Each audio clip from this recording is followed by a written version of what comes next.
오늘은 더딤 속에 숨겨진 하나님의 구원이라는 제목으로 말씀을 나누겠습니다. 여기서 더딤이라는 단어가 나오는데 이것을 달리 얘기하면 하나님의 오래 참으심 또는 하나님의 침묵으로도 얘기할 수 있을 것 같습니다.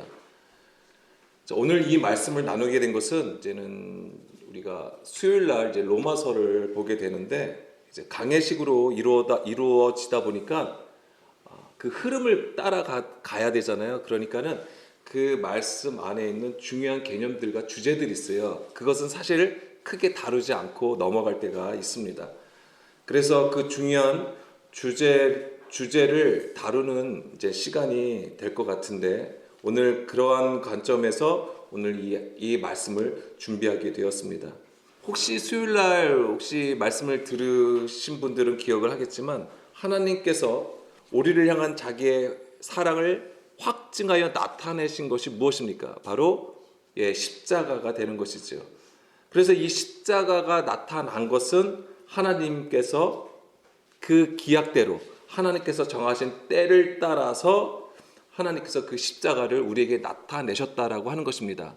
그래서 그 시대와 그 상을 보게 되면 이방인들이 유대인들이 예수님을 죽이는 상황으로 되어 있는 것이지만 그것 또한 하나님께서 이제는 정한 때를 따라서 주관하여 운행하셨다라고 하는 것입니다. 그런데 우리가 거기서 나눴던 것이 무엇이었냐면 구약하고 신약의 처음이 바로 복음서로 이루어졌잖아요. 바로 예수님의 탄생과 공생애와 십자가 사건으로 이루어진 이야기가 되는 거잖아요. 그러면은 이 구약의 말씀하고 이 신약 사이에 공백기가 있습니다. 중간기라고 합니다. 구약과 신약의 중간기라고 하는데 그 기간을 침묵기라고 얘기하고 있습니다.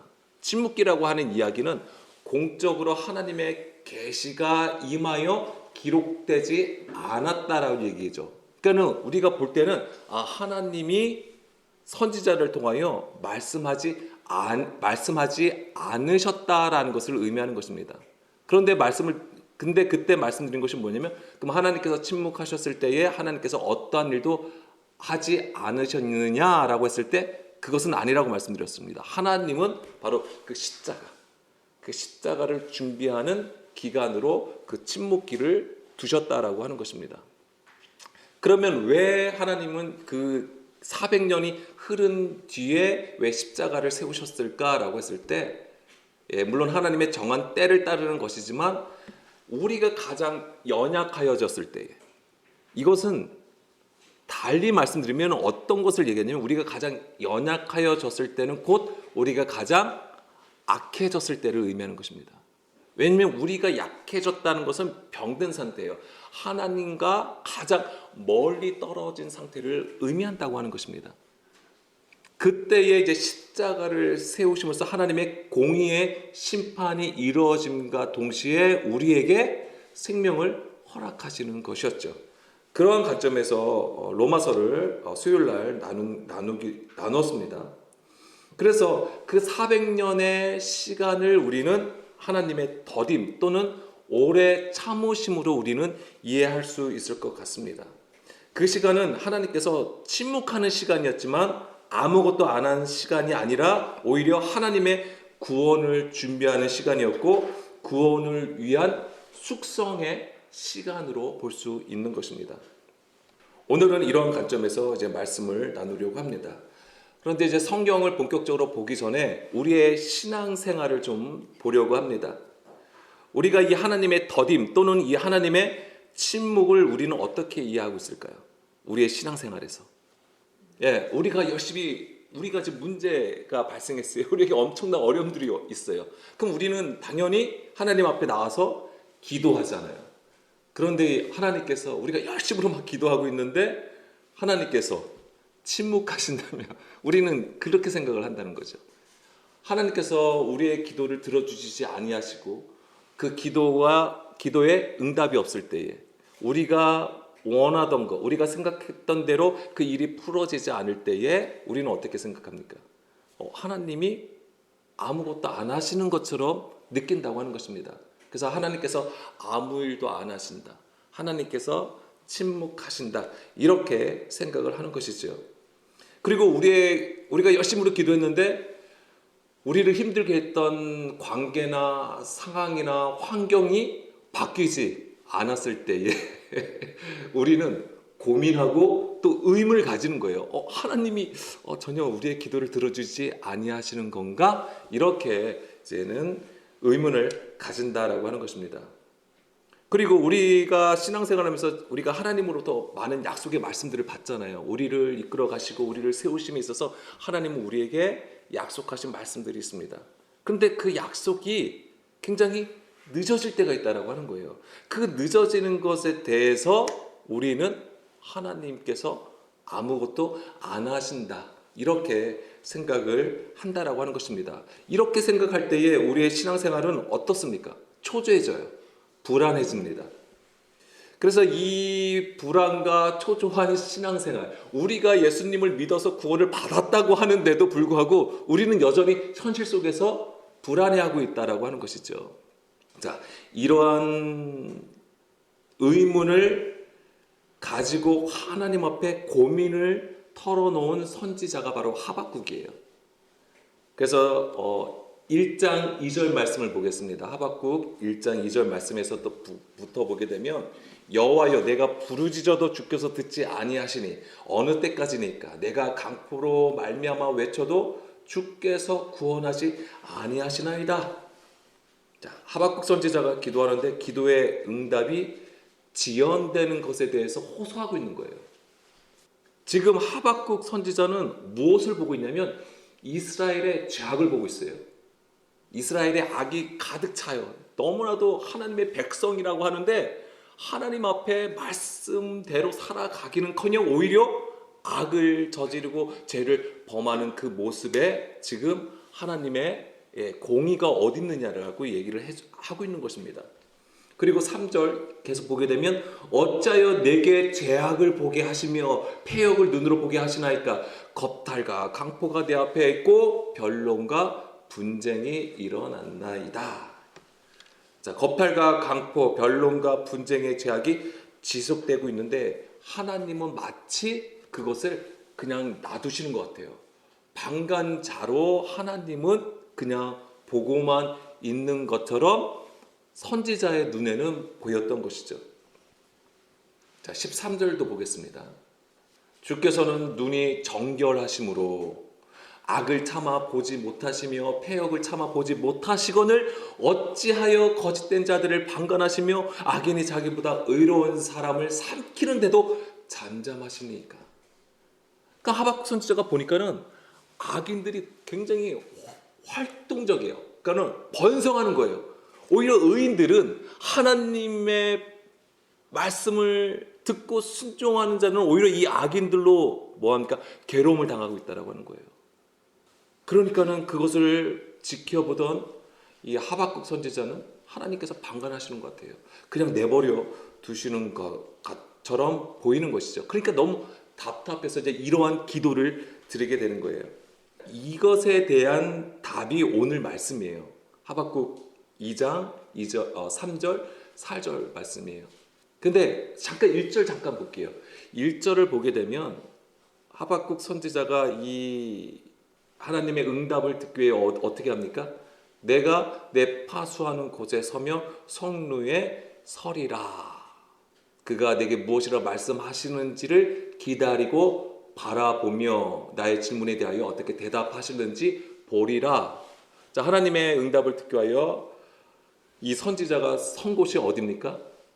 성루예요. 파수하는 곳을 얘기하는 것입니다. 이것은 그 당시에 이스라엘의 패역이 만연한 그때도 선지자 하박국 선지자는 어떤 상태입니까? 깨어있는 자로 있음을 얘기하는 거예요. 하나님은 아무리 우리가 세상 가운데 있다 할지라도 우리가 죄악 가운데 있다 할지라도 깨어있는 그 사람을 통하여 하나님은 응답하여 주신다라고 하는 거예요. 근데 3절 보겠습니다. 하나님의 답은 이거예요.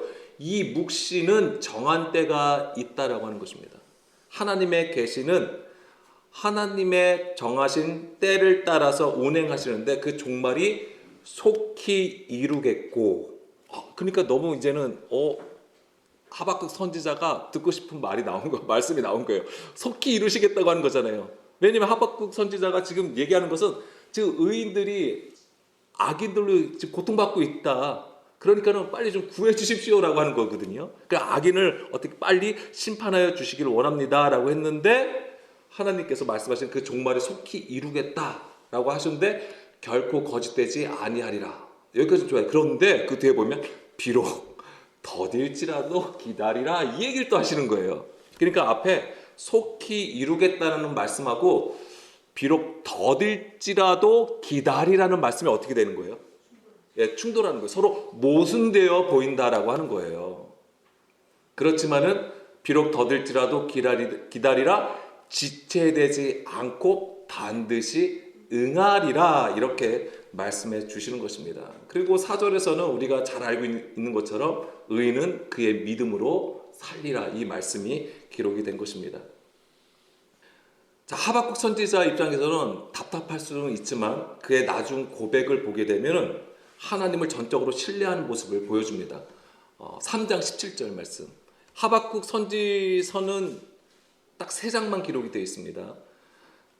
3장 17절에 보게 되면 비록 무화과 나무가 무성하지 못하며 포도나무에 열매가 없으며 감람나무에 소출이 없으며 밭에 먹을 것이 없으며 우리의 양이 없으며 외양간에 소가 없을지라도 자, 이것만 보면 상황이 바뀌었습니까? 예, 상황은 바뀐 게 없어요. 예, 이게 그걸 의미하는 거예요. 우리는 상황이 역전돼 가지고 예, 열매가 풍성하고 뭔가 번성하고 뭔가 의인이 일어나고 번성하기를 원하는 거잖아요. 그런데 17절 말씀만 보게 되면 상황은 변하지 않았어요. 자, 그랬을지라도 18절 나는 여호와로 말미암아 즐거워하며 나의 구원의 하나님으로 말미암아 기뻐하리로다. 아멘. 예. 하박국 선지자는 상황이 바뀌지 않았음에도 불구하고 하나님께서 아까 2장 3절에서 말씀하신 그것을 속히 이루겠고 비록 더딜지라도 하시겠다고 하시는 그 말씀을 전적으로 신뢰하는 것을 우리가 이 말씀을 통해서 볼 수 있는 것이죠. 그러니까 이것은 전적으로 하박국 선지자가 그 당시에 남은 자이고 의인이라는 것을 알 수 있습니다. 그래서 의인은 믿음으로 말미암아 살리라. 하나님을 전적으로 의지하면서 하나님의 약속을 기다린다고 하는 것입니다. 다시 2장 3절로 돌아가서 여기서 보면은 그 종말이 속히 이루겠다라고 했습니다. 그런데 그 뒤에서는 비록 더딜지라도 기다리라고 했습니다. 그래서 우리가 생각할 때 우리의 시간으로 생각할 때는 이 속히와 더딤은 솔직히 이해가 되지 않는 단어예요. 아니, 속히 하신다는데 더딘다는 것은 뭐지?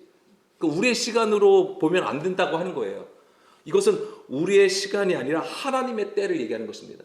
그리고 하나님의 때라는 것도 시간의 개념이 있는 것이 하나님의 시간은 사실은 영원한 거거든요. 그런데 그것 하나님의 때라고 하는 것은 우리를 향한 하나님의 구원의 방식이라고 하는 거예요. 이게 되게 중요한 거예요. 구원의 방식이라고 하는 거예요. 그러니까 하나님께서 더딘다라고 했을 때 하나님께서 어떻게 운행하시는가 그것을 나타내는 단어라고 하는 것입니다. 그래서 하나님의 구원에 있어서 더딘다라고 하는 것은 그 시대에 믿음으로 사는 의인들, 그 시대에 남은 자들을 구별하여 세우시는 하나님의 영적 시간이요 하나님의 일하심이 되는 것입니다. 사절에 보면 믿음으로 말미암아 산다라고 했잖아요. 그래서 이 믿음이라고 하는 것은 하나님의 믿음을 얘기하는 것이죠. 예. 그러니까 이 하나님의 믿음은 다시 말씀드리면 하나님의 신실하심이잖아요. 이 하나님의 신실하심도 하나님의 말씀을 따라가는 거예요. 그 약속을 이루어 가시는 것을 얘기하는 것이죠. 그것을 바라보는 것을 얘기하는 것입니다. 의인은. 그래서 하나님의 말씀을 온전히 지각하여 끝까지 인내하며 따라가는 것을 말하는 것이죠. 그래서 성경에서 말하는 인내는 무조건 참고 견디는 것을 말하는 것이 아닙니다. 어떤 상황 속에서도 좌우로 치우치지 않고 그 말씀으로 양육함을 받는 것을 의미하는 거예요. 중요한 겁니다. 여기서 중요한 건 뭐냐면 단지 기다린다라는 의미가 아니에요. 반드시 하나님의 진리의 말씀으로 양육함을 받는 것을 얘기하는 것입니다. 하나님은 분명 공의의 심판을 행하시는 것이지만 의인들을 세우시기 위하여서 오래 참음의 시간을 허락하시는 거예요. 그러니까 하나님도 오래 참으신다라고 하는 거예요. 오래 참으시고 우리를 이끌어 가신다고 하는 거예요. 그런데 우리가 또한 어떠해야겠냐고요. 당연히 이 하나님의 신실하심을 바라보고 따라가야 된다라고 하는 것입니다. 그것이 바로 진정한 의인이라고 하는 거예요. 우리가 뭔가 선한 일을 행하고 세상에 선한 영향력을 미친다고 해가지고 그것이 의인이 되는 게 아니라고 하는 것입니다. 자, 여기서 다시 한번 이제는 보겠습니다. 좀 더 자세하게 보겠습니다. 그 종말이 속히 이루겠고 비록 더딜지라도 기다리라라고 말씀을 하고 있는데, 자, 근데 이런 방식은, 자 보세요. 하나님께서 분명히 공의를 이루시는데 속히 이행하실 것인데 비록 더디더라도 기다리라고 하는 이 개념이 이제는 성경에서 우리가 여러 곳에서 발견할 수 있습니다. 자, 창세기 18장 32절 먼저 보겠습니다. 아브라함이 또 이르되 주는 노하지 마옵소서 내가 이번만 더 아뢰리이다. 거기서 신명을 찾으시면 어찌하려 하시나이까. 이르시되 내가 신명으로 말미암아 멸하지 아니하리라. 이 내용은 어떤 내용일까요? 소돔 고모라의 심판을 앞두고 아브라함이 중보기도하는 거예요. 그러니까는 아브라함이 있을 때 아브라함이 새 천사를 맞이하잖아요. 근데 이 새 천사가 목적이 어디로 가려고 그런 것이죠? 어디로 간다고 합니까? 소돔 고모라를 간대요. 왜요? 예, 이제 심판하시기 위해서. 근데 거기에 누가 있습니까? 롯이 있는 거잖아요. 아브라함이 뭐라고 이제는 얘기를 합니까? 처음에 50명만, 그곳에 50명이, 보세요.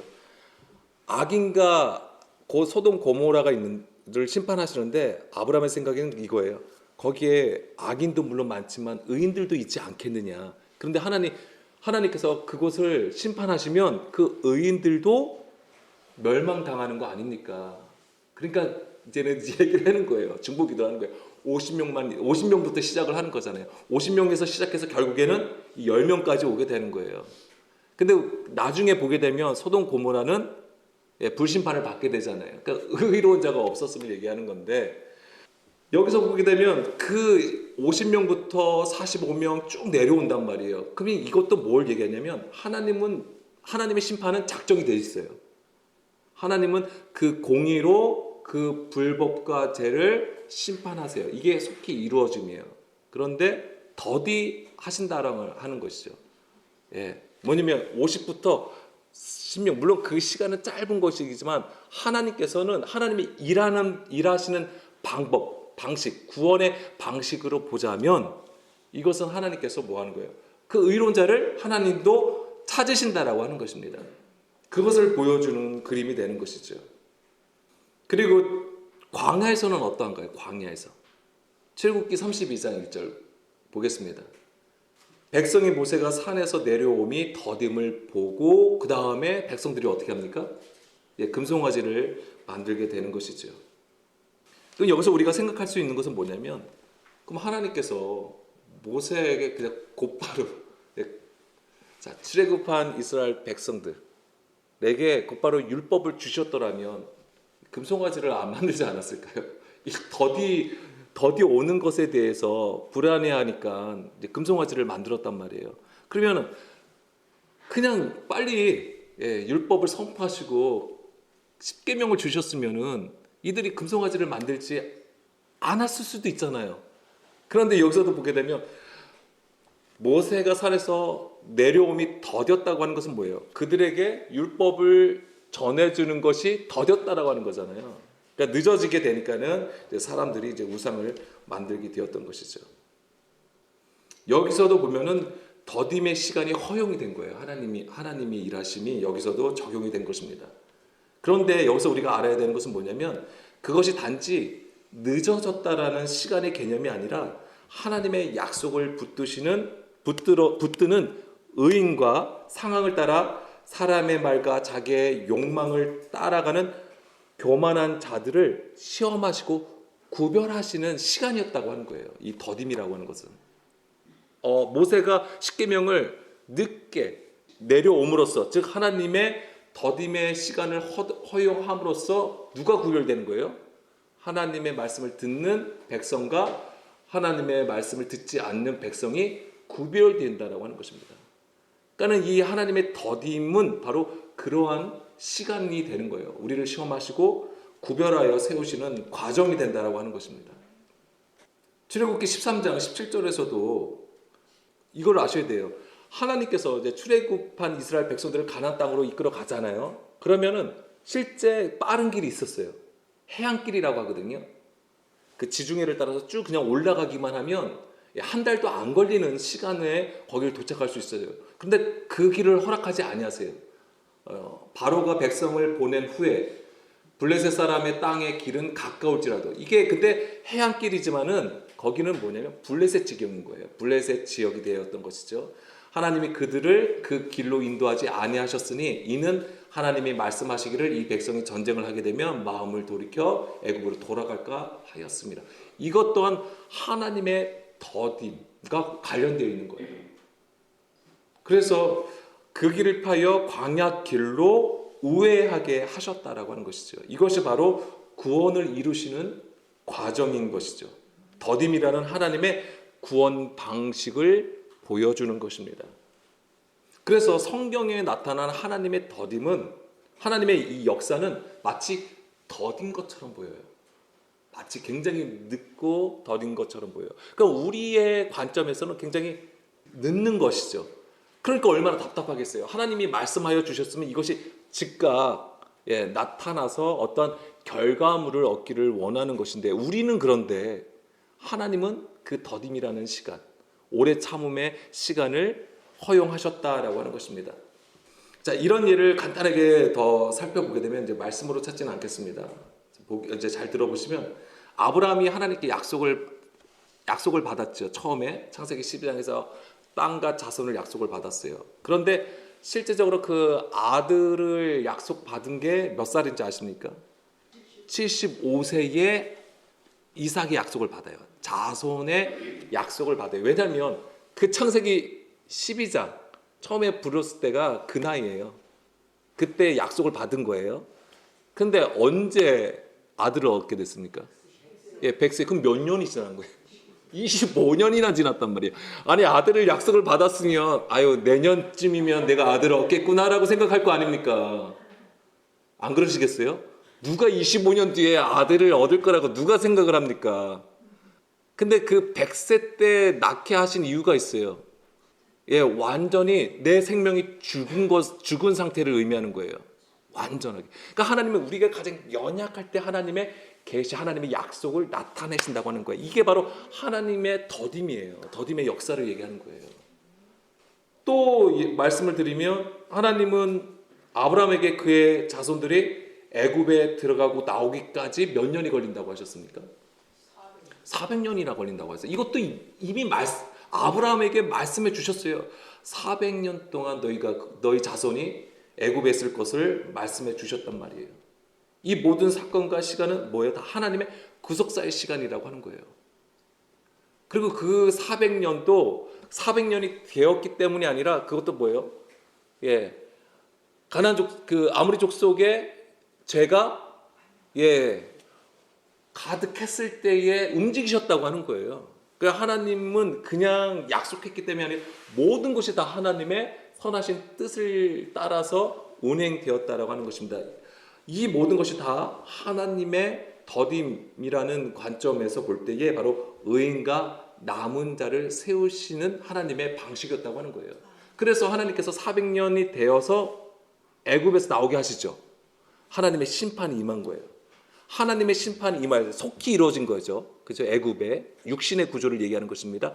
그래서 하나님께서 이끌어 가신 게 광야란 말이에요. 근데 광야에서 몇 년을 있었어요?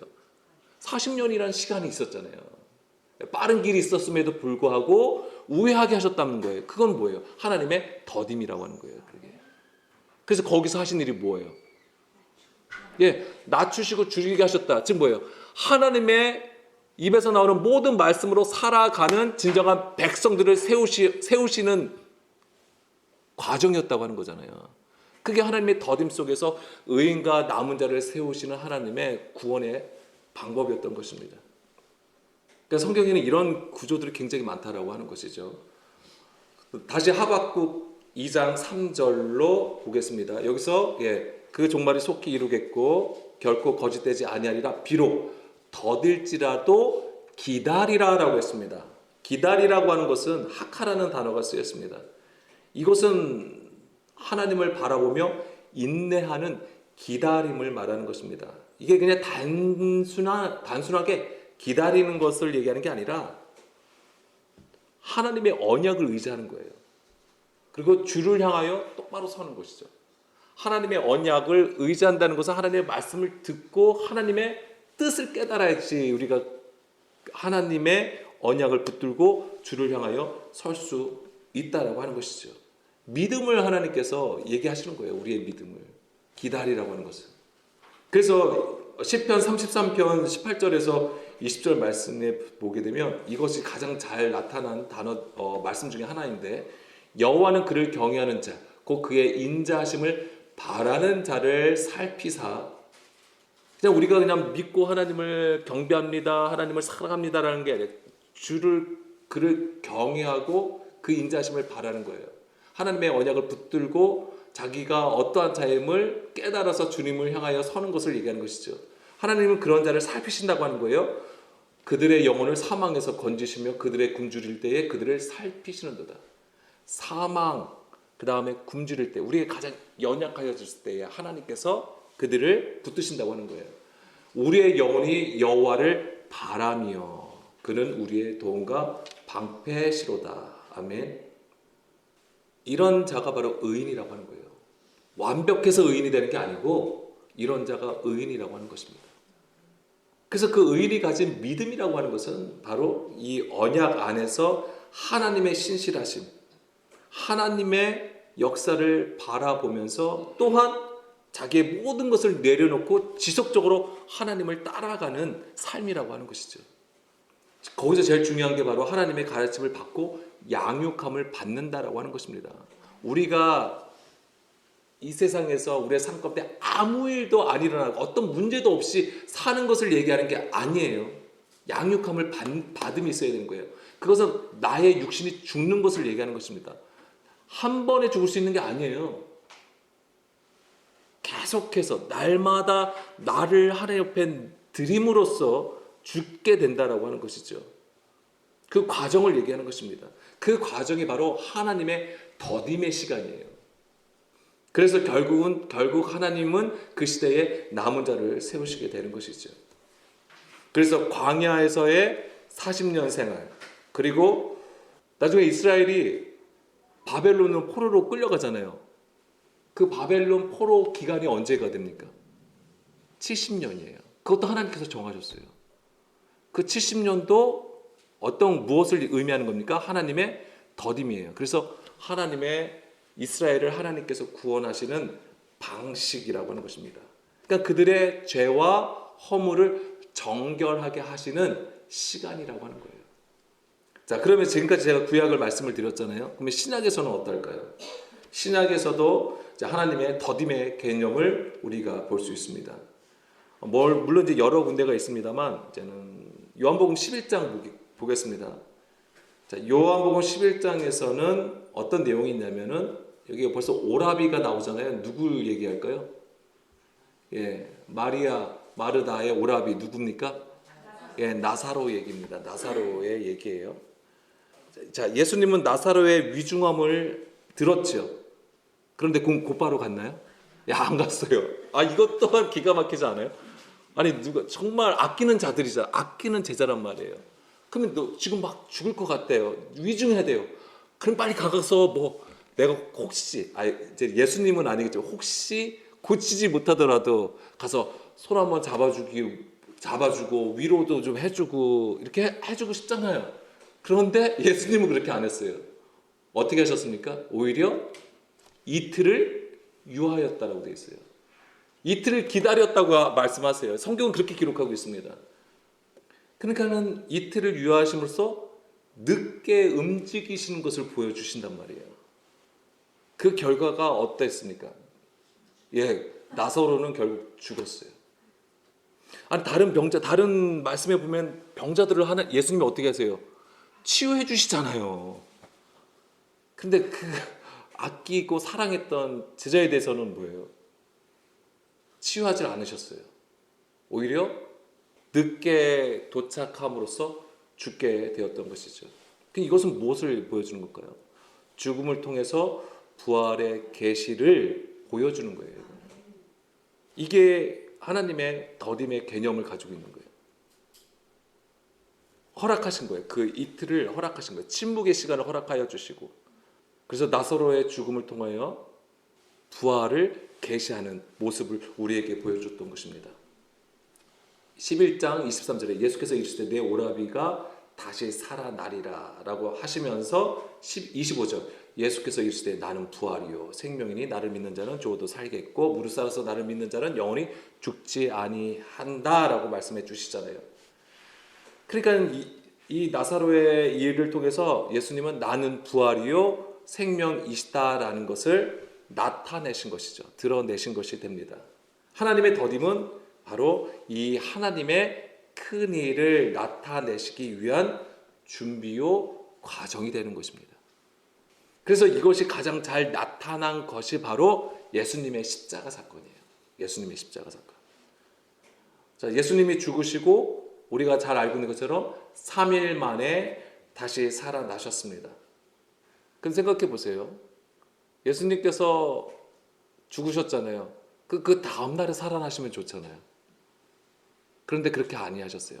3일 만에 살아나셨어요. 물론 그것은 구약에서 계속 말씀하신 하나님의 약속이에요. 셋째, 그러니까 3이라는 숫자의 상징이기도 하죠. 셋째 날에 대한 상징의 그림이기도 합니다. 그렇지만은 십자가에서 죽으시고 그 다음 날에 살아나지 않으셨다라고 하는 것입니다. 이것 또한 죽음과 부활 사이에 나타난 하나님의 더딤이라는 개념을 가지고 있는 것입니다. 그러니까 하나님의 더딤의 시간은 오늘 우리에게는 부활을 준비하는 시간이 되는 거예요. 부활을 준비하는 시간이 됩니다. 비록 더딜지라도 기다리라 지체되지 않고 반드시 응하리라. 이 약속이 그리스도의 십자가와 부활에서 완전히 증명되는 것입니다. 아멘. 자, 한번 보세요. 제가 이제 말씀을 드리겠습니다. 자, 십자가에서 죽으심으로써 무덤에 계시게 되잖아요. 자, 금요일 날 죽으시잖아요. 금요일 날 십자가에서 죽으시게 됩니다. 그리고 주일 날 새벽에 부활하시잖아요. 그러면 토요일 날은 어디에 계신 거예요? 예, 그냥 무덤에 계시는 거예요. 근데 그 무덤에 있다라는 것은 뭐예요? 완전한 흑암, 죽음 가운데 있음을 얘기하는 거예요. 침묵의 시간이에요, 그 시간이. 자, 금요일 날에는 예수님의 십자가를 봅니다. 죽음을 보죠. 우리가 죽음을 보는 거예요. 주일 날에는 부활이죠. 그래서 부활의 영광을 보잖아요. 그래서 마리아가 부활하신 예수님을 보잖아요. 토요일 날은요, 보는 사람이 없어요. 아무도 본 자가 없어요. 침묵의 시간입니다. 보이지 않는 시간을 얘기해요. 보이지 않는 영역을 얘기하는 거예요. 그것이 하나님의 더딤의 개념이에요. 그래서 우리가 물론 기도할 때 가끔 고백하죠. 보이지 않는 곳에서도 일하시는 하나님. 우리가 이것을 기도합니다. 근데 그 시간은 우리의 신앙생활에 있어서는 그 시간은 너무 답답한 시간이에요. 뭔가 일이 일어나야 되고 뭔가 보여져야 되고 나타나야 되는 것이고 우리가 원하는 방향으로 일들이 일어나야 돼요. 그런데 하나님의 더딤은 그것이 없습니다. 침묵의 시간이에요. 그러나 서도에도 말씀드린 것처럼 하나님은 침묵하지 아니하신다. 그 안에서도 계속해서 하나님은 구원으로 우리를 이끌어 가시는 시간이 된다라고 하는 것입니다. 그래서 십자가에 죽으시고 무덤에 계시는 것은 완전한 죽음의 확인이에요. 완전한 죽음의 확인. 근데 이것이 굉장히 어떤 것 되게 아이러니하게도 뭐냐면 토요일 날은 유대인들 입장에서는 어떤 날이에요? 어떤 날입니까? 예, 그렇습니다. 안식일이에요. 유대인들의 안식일에 예수님은 어디에 계신 거예요? 무덤에 계신 거잖아요. 참된 안식을 우리에게 참된 안식의 성취를 보여주는 것이 바로 그 토요일날 무덤에 있음을 얘기하는 거예요. 그러면 왜 그게 참된 안식이 되냐면 우리가 볼 때는 아무것도 안 하는 거잖아요. 그러면은 아무것도 할 수가 없어요. 우리가 죽음과 부활로 인해서 우리는 반응할 수 있는 존재들인데 토요일 날에는 무덤 안에 있을 때는 침묵의 시간이란 말이에요. 우리가 무엇에 대해서 반응할 수 없다라고 하는 거예요. 그런데 하나님은 어떤 분이세요? 하나님은 그때도 일하시는 하나님이시라는 거예요. 그러니까 사람의 일은 완전히 없는 거예요. 사람의 일이 아니라 오직 하나님께서 일하시는 시간이에요. 그렇기 때문에 온전한 안식이 성취되는 날이기도 합니다. 그날이. 그래서 금요일 날은 새 창조를 위한 고난과 죽음이 있는 것이죠. 그래서 거기서는 죽음을 통해서 완전히 죽음은 반드시 하나님 그 부활을 위한 필수 과제예요. 필수 단계라고 하는 것입니다. 반드시 죽음을 거쳐야지만이 이제 부활로 나갈 수 있는 것이고요. 자, 토요일 날 안식은 뭐냐면 좀 전에도 말씀드린 것처럼 아무것도 드러나지 그러니까 어떤 것도 없는 상태를 얘기하는 거예요. 우리가 보기에는. 그렇지만 하나님은 일하신다라고 하는 것입니다. 하나님은 보이지 아니하시는 분이세요. 그렇지만 보이지 않는 곳에서도 하나님은 우리의 구원을 위하여 일하신다라는 것을 보여주는 날이기도 합니다. 그리고 주일은 우리가 잘 아는 것처럼 부활하심으로써 새 창조의 시작을 알리게 되는 것이죠. 그래서 토요일에는 기적도 말씀도 어떤 사건도 없는 침묵의 시간이 되는 것입니다. 그래서 우리가 고난주간, 물론 이제는 3월 말하고 4월 초가 바로 고난주간입니다. 4월 5일이 부활절이에요. 그 고난주간에 보게 되면 다 말씀 있고 사건들이 다 있잖아요. 주일부터 예루살렘 입성부터 시작해가지고 쫙 있는데 아무런 말씀이 없는 구절이 있어요. 없는 날이 있어요. 그게 바로 토요일이에요. 그런데 그 날의 핵심은 뭐냐면 하나님은 침묵 속에서도 일하신다. 우리의 입장에서 보면은 하나님은 보이지 않는 곳에서도 하나님의 구원을 이루신다라고 하는 것입니다. 그래서 결국에는 부활 직전의 단계로 이끌어 가신다. 이게 바로 하나님의 더딤의 개념이라고 하는 것이고요. 근데 보세요. 제자들의 입장에서는 어떨까요? 제자들의 입장에서 그 토요일은 완전히 침묵하는 시간이죠. 모든 것이 무너진 시간이죠. 모든 것이 사라진 시간이에요. 그것을 경험하게 하는 날이라고 하는 것입니다.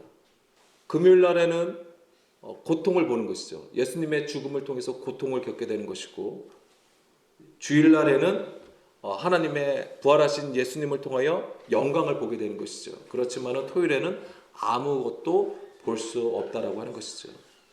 자, 베드로후서 마지막 말씀입니다. 베드로후서 3장 9절 말씀.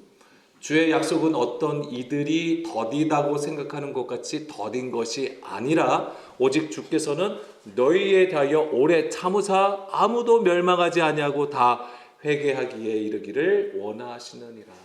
아멘.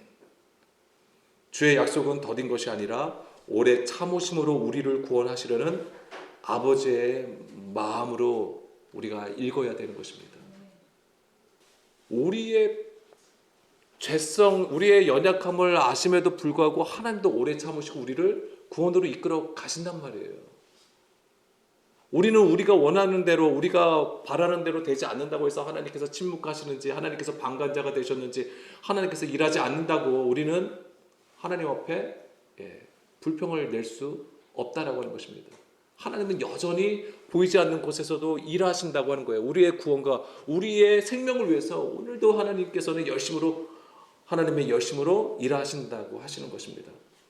그래서 하나님의 더딤은 하나님의 구원으로 인도하시는 준비된 시간이요, 숙성의 시간이요, 참된 안식으로 나아가는 시간인 것입니다. 우리를 진정으로 구원하시려는 하나님의 일하심의 방식이라고 하는 거예요. 그래서 지체하지 않고 반드시 응하신다는 말씀을 바라보기를 원합니다. 지금 당장 뭔가 되지 않는 것 같을지라도 하나님은 여전히 일하시는 거예요.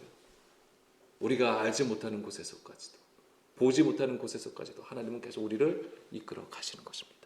그 하나님을 오늘도 우리가 찾고 구하며 발견하길 원하고 말씀을 따라 의인의 삶으로 나아가기를 간절히 원합니다.